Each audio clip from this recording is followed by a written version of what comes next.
Hello, my name is Anne and welcome to a Tobyknits Quilty Fun Special. Yes, this is Toby, who the channel is named after. Mwah. So this is a special where the first Saturday of each month, I do a tutorial sew along with the Tobyknits' latest Puzzle Mystery Quilt. Now, if you don't know what a Puzzle Mystery Quilt is, oh my gosh, where have you been? Basically what it is each month Tobyknits sends you a little package in the mail with fabric in it. You get to pick your colorways, so you get to pick the colors you want at the beginning. And so each month you'll get pieces of fabric pre-cut into the shapes you need, so you don't have to cut anything. So for new quilters, this is fabulous, because I know cutting fabric to the sizes requested in the pattern can sometimes be a bit daunting, but this is done for you. You get all the pattern pieces, you get a little flyer that tells you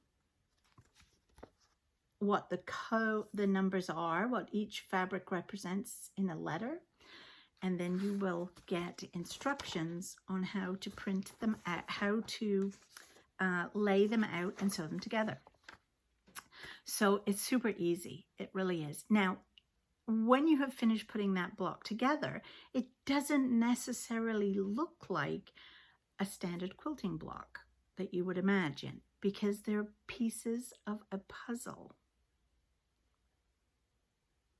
Just like a jigsaw puzzle, you get pieces that at the end of the month 10, you click all together to make the actual quilt, and you have no idea what it is. For example, this is clue 5. And we have to make 4 of these. So, did they go that way? Did they go that way? Did they go that way? We have no idea. But you have to make 4 of these. And I am going to show you how to make this one. Okay, so you should have your trusty little card, which gives us all of our color names on the back. On mine, I always write on what color thread I've used, what foot. So in my case, it's a metallic, because I have 2 different 1/4-inch feet. So I have a metallic and a plastic. So this is the metallic one I've used. And I've set my stitch length to 2. And I write this on when I very first get in the clue 1, and keep this handy all the time. So I keep this in my box right on the top so I can refer to the names of the colors. Sometimes I'll put little itty bitties on, alphabet itty bitty things, so that I can check out quickly what was A, what was B, what was C. But today it doesn't look like we've got too many of anything. We basically have C's and A's to deal with, so I don't think that's going to be that hard for me to figure out. Do you? No. No. And of course I printed my clue 5. So this appears to be, we're going to make 4 of the same thing. So I'm just going to show you today how to make 1, because the rest are all going to be the same. So let's get started on the very first one. And it is telling us we need to put together a small triangle C. So that's this one. Let me get that out the way, and that out the way, and that out the way. So a small triangle C.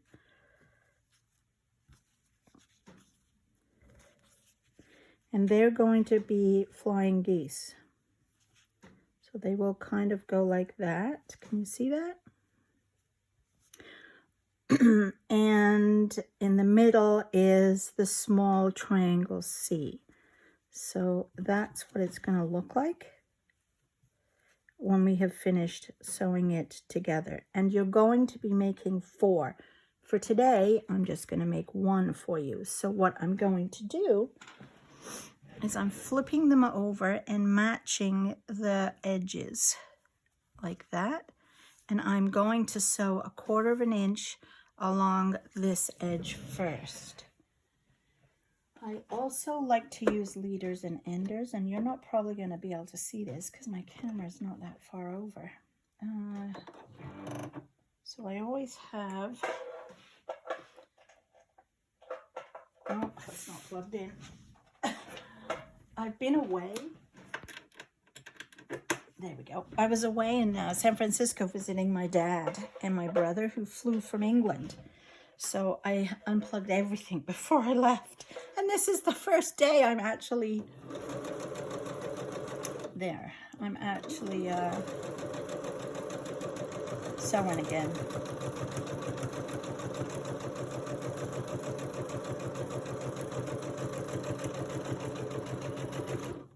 Put my ender in.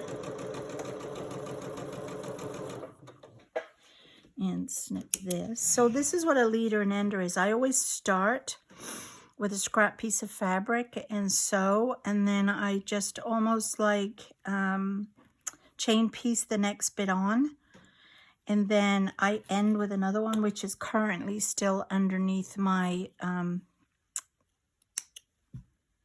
sewing machine foot, and then I put that to the side. So now we're going to set the seam. And did I have my, I don't even have the iron on. No, it's not even turned on. I've been having a lot of issues with my iron. There we go. I need to get a new one. I think the cord that joins the wall doesn't work all the time.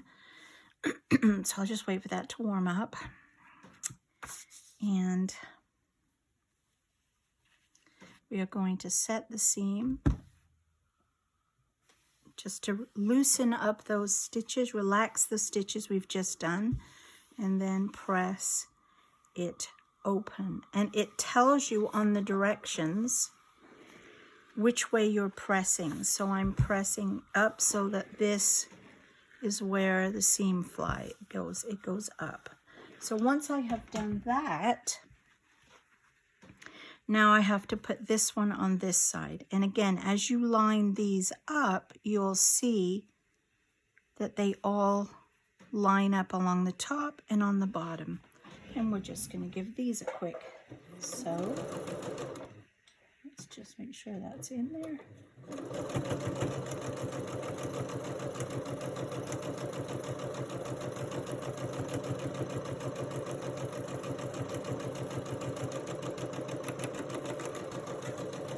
My ender on, clip it off. That was one that was in there before. And so now we are going to just do that and then press that up.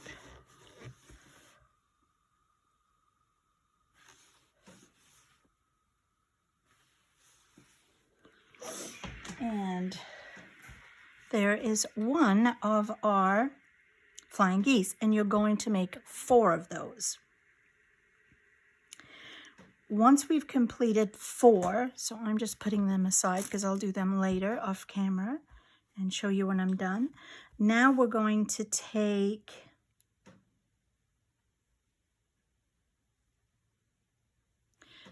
the small triangle C, so that's this one. And this is going to go that way.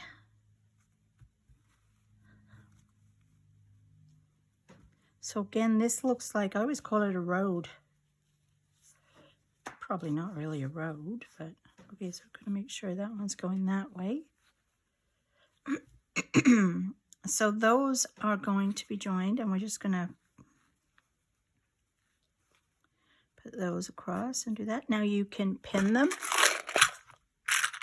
or you can clip them, whichever is your preferred method of getting them from the machine, from your mat to the machine.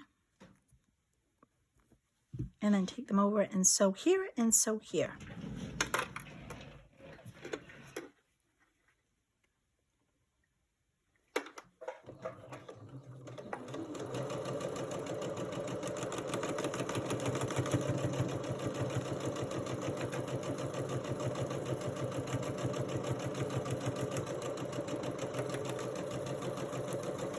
So there's one side done. And then I'll quickly do the other side.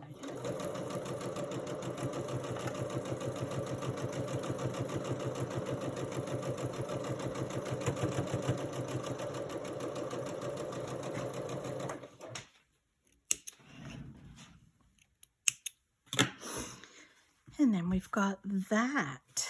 So just make sure that when you're adding these two pieces, your triangle is facing up to the top, if you know what I mean.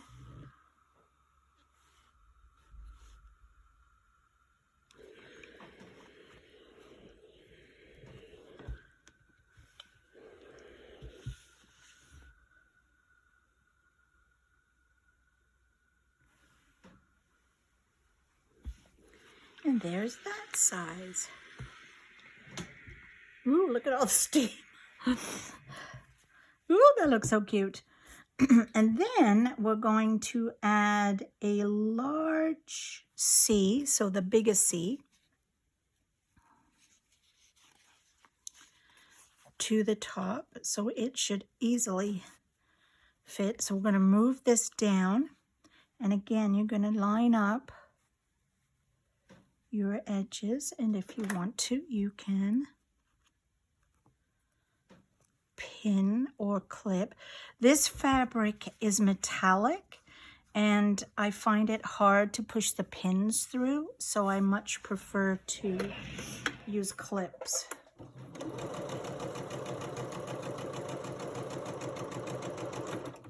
So I just want to make sure that's all lined up.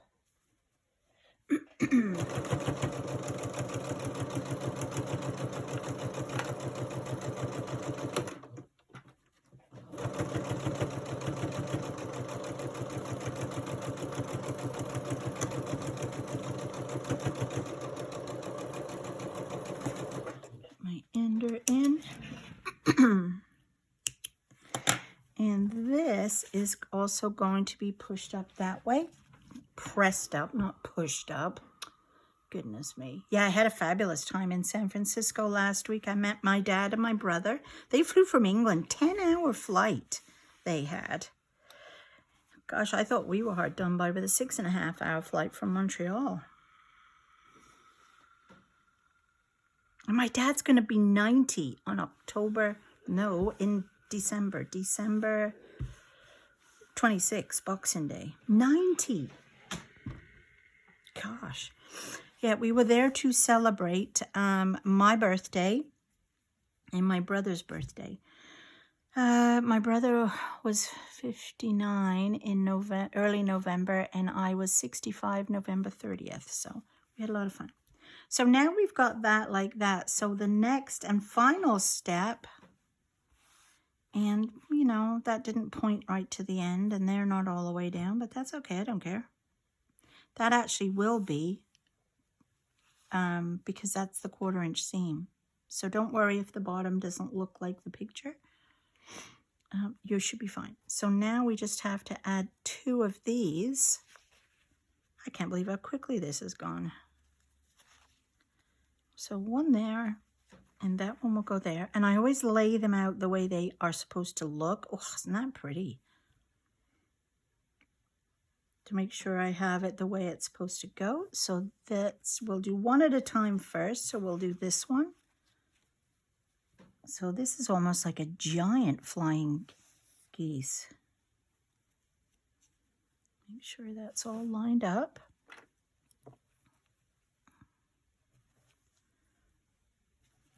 And we will sew this side.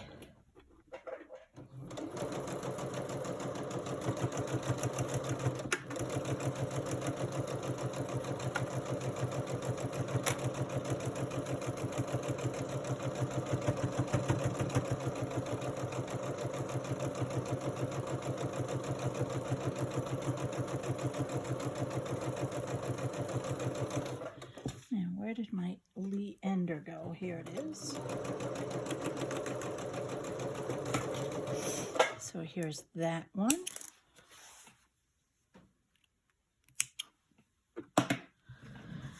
I am hoping to get a new camera for Christmas, so with a bit of luck I might be able to show you the view of the sewing machine so you can see me using my leaders and enders.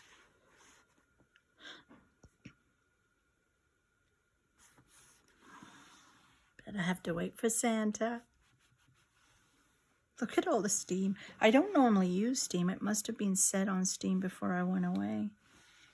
But oh well. See, steam sometimes will not shrink, but distort if you're not careful. So then this one will go there. And again, you can see that that will line up at the top. And this lines up down at the bottom. Just shimmy it along till it gets where it's meant to go. And put in your clips. And we will sew this one.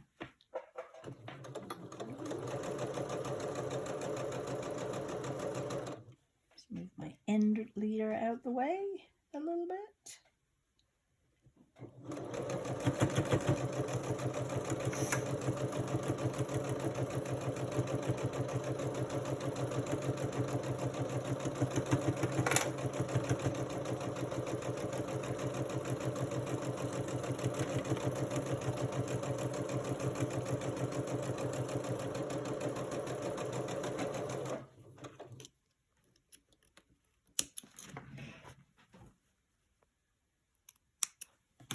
And just give this a quick press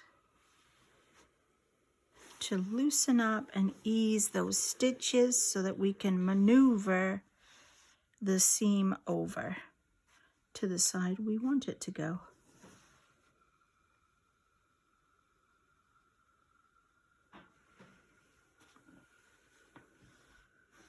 And there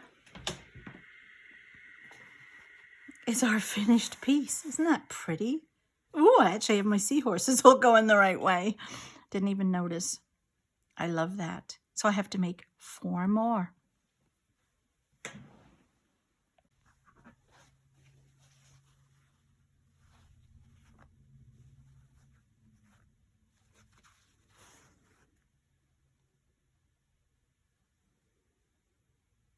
That it's pretty straightforward. I love it. And I don't know if you can still get in on Piazza, but I will leave my code here if you can. There may be some left, but we're on clue 5 of 10. So we're halfway. However, there is a new one starting in February. The first clues ship out, I think, the 2nd of February. And sign up has started now, December 2nd it started. So you can sign up now for that. And it's called Village Green, I think. Yeah, I'll put the name there. But you can use my code again, which is Ann Village. And you will get a free gift with your first order if you use that code. So that's super exciting. And they do send you other free gifts all the way through. This month we got this, which is a little, let me just open it for you.